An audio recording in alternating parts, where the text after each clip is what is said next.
Queridos irmãos, queridas irmãs, dando sequência, esse vídeo agora é de número 67, alguns recém-desencarnados, capítulo 4, Ação e Reação, livro de Francisco Cândido Xavier, pelo nosso irmão André Luiz. Então, nesse momento, uma mãe ela esclarece o filho de que seu pai, que está prestes a chegar na parte espiritual, não os reconhecerão. É lógico, não é? Já esclarecemos isso em vídeos anteriores. Mas com o passar do tempo, ele recobra consciência e naturalmente ele vai devagarinho se lembrando. Agora, como já dissemos, cada caso é um caso. Existem aqueles, com todo respeito à colocação, existem aqueles que pensam assim: ai meu Deus do céu, será que quando eu morrer, eu vou encontrar todo mundo do outro lado da vida, no plano espiritual? Aí você o interroga: mas por quê? Ah, mas eu não aguento essa minha família. E essa pessoa desencarna. E do outro lado de lá, está lá todos aqueles ali à espera dele. É lógico que isso é para criar assim um pouco de, não deixa de ser um certo humor positivo, mas para mostrar que isso raramente acontece. De 100% dos familiares ali comparecer para receber aquele desencarnado. O processo é muito complexo. Nós conhecemos muitas famílias que seus filhos já desencarnaram. Como sabemos também que esses filhos que já se desencarnaram, já se reencarnaram na condição de netos desses que eram pais, né? Nós temos conhecimento de muitos pais que, desencarnado, já reencarnaram nas condições de filhos daqueles filhos no corpo físico. Quer dizer, você, mãe, você desencarna e nasce como filho ou filha do teu filho ou da tua filha. Nós temos conhecimento de muitos casais que, recém-casados, um dos dois desencarnou e que depois de alguns anos, aquele marido reencarnou na condição de neto. E aquela pessoa no corpo físico pensando: onde estará aquele indivíduo que desencarnou faz tantos anos e nunca mais nem sonhei com ele? E ela ali dormindo ao lado dele na condição de neto. e vice-versa. Então é natural que todas essas pessoas, ao desencarnarem, elas não vão, até por um processo natural, elas não vão reencontrar esses ali ao lado dela ou dele tão cedo, tão breve, tão instantaneamente. Muitos mentores chegam depois de 1 ano, 2 anos, 5 anos e diz assim: mas você não sabe o paradeiro do teu filho? Não! 5 anos aqui e aquele desnaturado não veio me ver até hoje. Mas você... Por que ele não veio te ver? Porque ele está reencarnado, minha amiga. Meu amigo, teu filho está reencarnado. Olha lá, você teve a oportunidade de carregá-lo nos braços. Ah, porque eu recebi todo mundo e não recebi o meu pai. Ora, mas você teve a oportunidade de carregar teu pai no colo? Como assim? Na condição de neto, minha filha. Ah, porque o meu marido não veio me visitar depois que eu desencarnei. Será que ele não veio me visitar porque ele está com outra? Não, minha senhora. Ele não veio te visitar porque ele está lá no corpo físico. Você teve a oportunidade de conviver com ele muitos anos na condição de teu neto. Eu não acredito. Assista esse vídeo aqui. E eles abrem ali um monitor e a pessoa, usando esse termo simbólico, cai o queixo. Ainda mais aquelas pessoas que no corpo físico foram lá arredias, né? Foram aquelas pessoas assim, eu vou usar um termo assim, rampeiras. Rampeira, no sentido que eu quero dizer, não é pejorativo, é que são aquelas pessoas assim que, ao mesmo tempo que estão calmas, de repente começam a chutar o balde e manda o retireiro embora e derrama o leite no lixo. Mas depois se acalma. Então é natural que essas pessoas tão cedo reencontram com estes seres.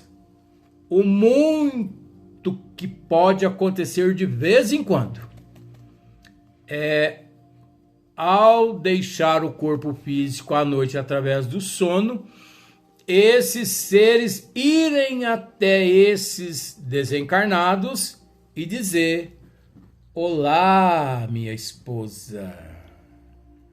Olá, minha mãe. Olá, meu pai. Olá, minha filha. Olá, meu filho. O muito. Mas é preciso ter merecimento nestas condições. Porque temos visto pessoas brincar com a erraticidade, achando-se que na erraticidade tudo pode, e é pelo contrário. No corpo físico é que tudo pode,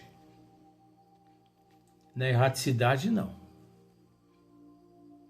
No corpo físico é que tudo pode. Vamos analisar isso?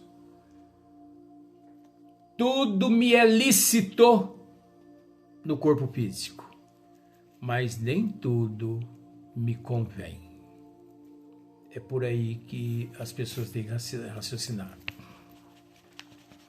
Continua André.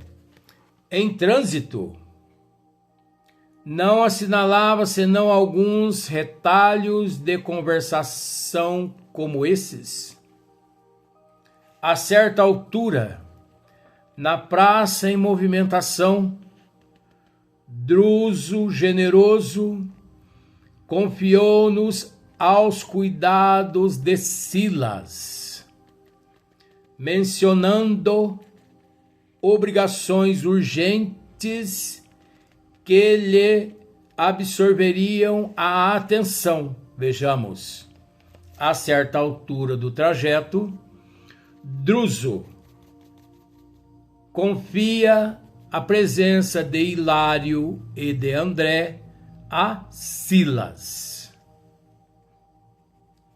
Porque Druso precisaria, Druso precisava seguir um trajeto, o qual André e Hilário não podiam acompanhá-lo. Silas podia acompanhar Druso, porque Silas, ele residia no departamento Mansão Paz. Silas era o braço direito, se assim podemos usar esse termo, de Druso. No final do livro você vai descobrir, esses que ainda não leram esse livro, vão descobrir o verdadeiro significado, a importância de Druso para Silas e de Silas para Druso. Mas, por enquanto, vamos permanecer conforme está a situação.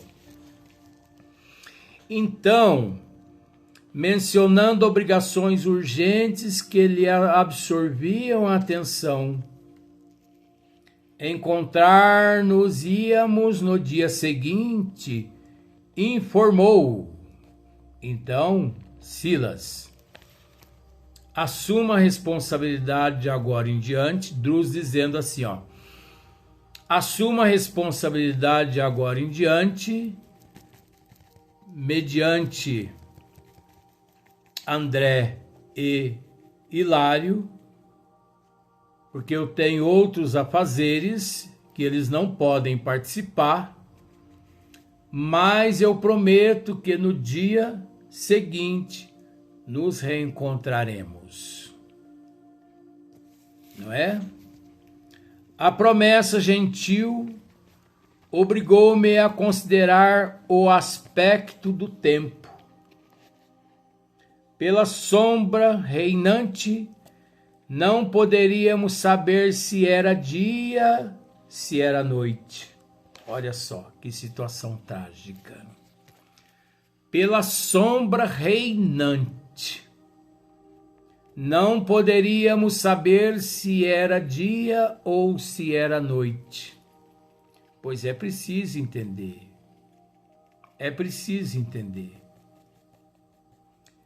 que nas regiões umbralinas muito densas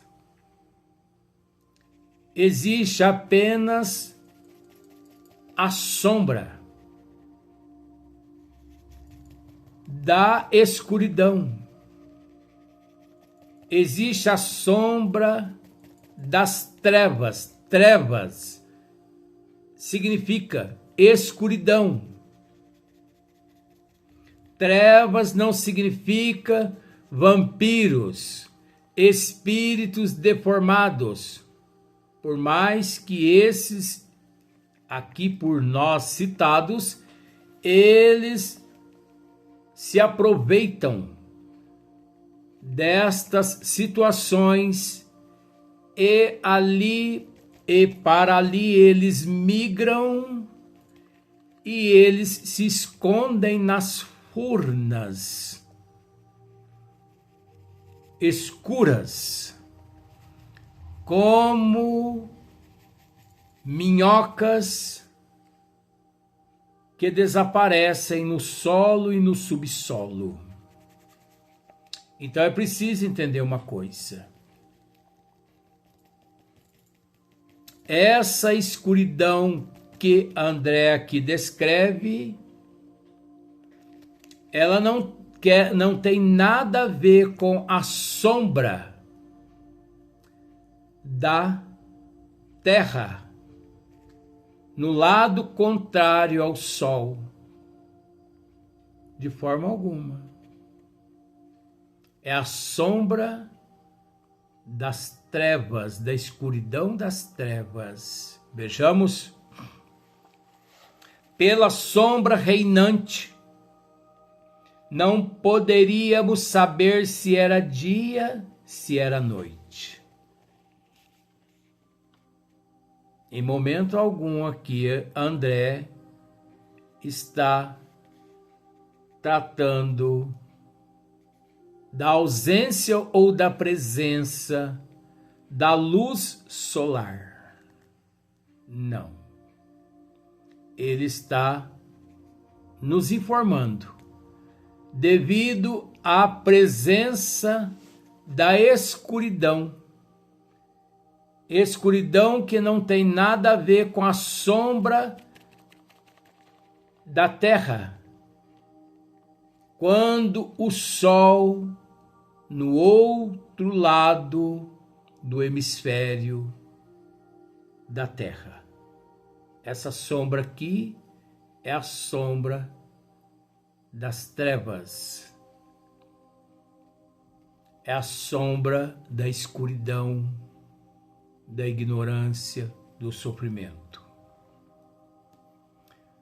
Por isso, o grande relógio ali existente com largo mostrador abrangendo as 24 horas, olha só, havia um relógio ali e que André pôde observar 24 horas.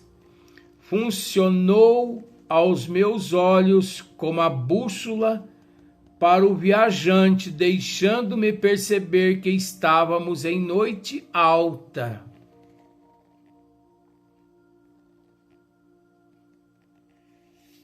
Sons de campanas invisíveis cortavam agora o ar e, assinalando-nos a curiosidade, Silas esclareceu que a caravana comboio penetraria no recinto em alguns minutos, pois todos ali esperavam por esta caravana comboio que deixava as regiões de abismos, as regiões de trevas, as regiões de sofrimento, de escuridão, de dor. Todo mundo ali esperava por essa caravana comboio.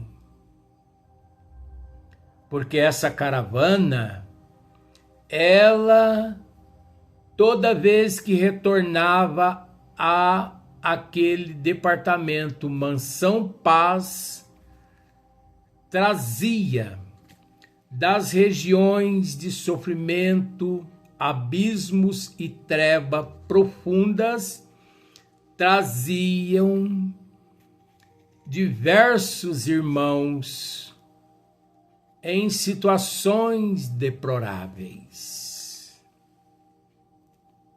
Por isso eu vou repetir. Você, querido irmão, querida irmã, não fixe a atenção nos personagens nesta obra. Vou dizer novamente, não fixe a tua atenção nos personagens nesta obra. E sim, pense da seguinte forma: esta obra me representa, eles estão tratando de mim, estão tratando da humanidade que encontra-se nesse mundo de expiação e de provas. Pois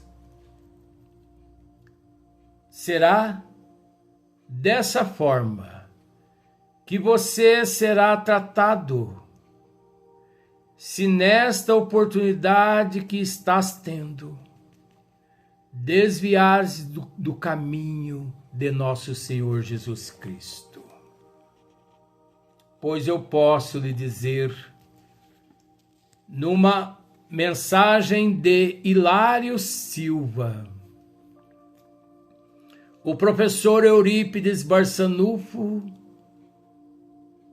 desprendeu-se do corpo físico e de repente se viu em planos que vou abreviar, mas em planos muito elevados, campinas por todos os lados, árvores frutíferas, pássaros de todas as espécies, flores de todas as espécies, tanto na biodiversidade, tanto na fauna quanto na flora. Um ar fresco, oxigênio puro,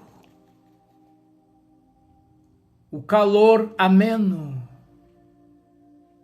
E ele pôs-se a caminhar, observando as minuciosidades do local, quando de repente, ao longe, ele vê um homem sentado em uma pedra, sobre uma pedra.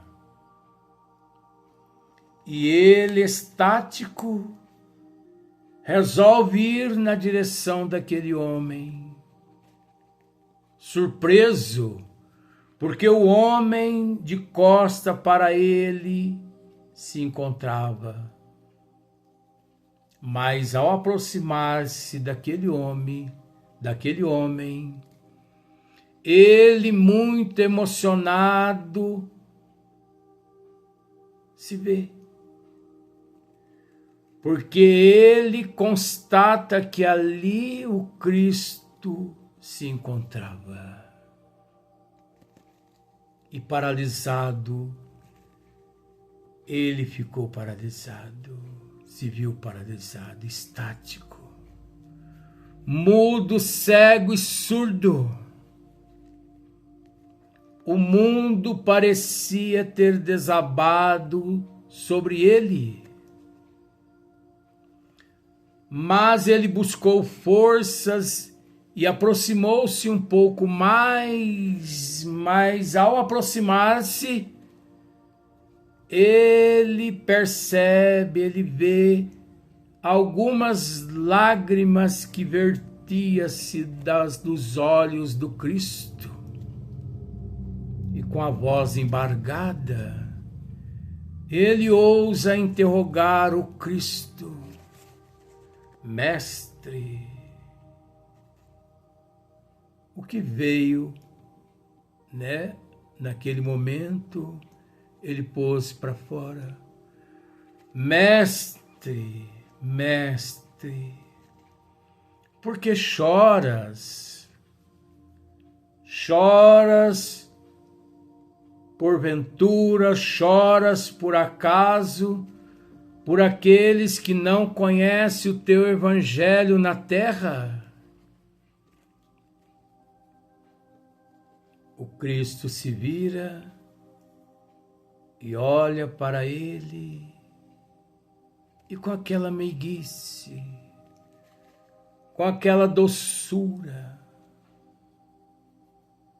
ele responde: não, meu filho, eu não choro por aqueles que não conhecem o meu evangelho, e sim por aqueles que conhecem, mas que não põem em prática. Nesse instante, o professor Eurípides, meio que atônito, meio que atordoado com a resposta, como um paciente entre um choque anafilático, retorna ao corpo físico e nunca mais foi visto com os braços cruzados. Então, encerrando o vídeo de hoje, que esta mensagem ecoe em nossa mente 24 horas e que constantemente possamos consultar a nossa consciência. Se Jesus estivesse no meu lugar, como ele estaria agindo? Como ele agiria? Pode ter certeza de que milhões de vezes diferente conforme nós agimos e nos comportamos. Por isso, não devemos desperdiçar tempo, e sim aproveitar o tempo que ainda nos resta no corpo físico, para que ao retornar à pátria espiritual, todos possamos retornar melhor que quando no corpo físico chegamos. E para isto, é preciso hoje sermos melhor que ontem e amanhã melhor que hoje. Se não quisermos sermos tratados igual os pacientes que nesta obra se encontram. Porque, na realidade, este livro nos representa. Por isso eu disse no início, fixe nesta obra você. Não pense que nesta obra há aqui Silas, Druso, Hilário, André, pois que não há. E sim, há nesta obra todos os personagens nessa obra, significa toda a humanidade, que não agindo de acordo com os desígnios de Deus, mais cedo ou mais tarde, enfrentam a ação e a reação neste mundo de expiação e de provas, de causa e efeito. Até o próximo vídeo.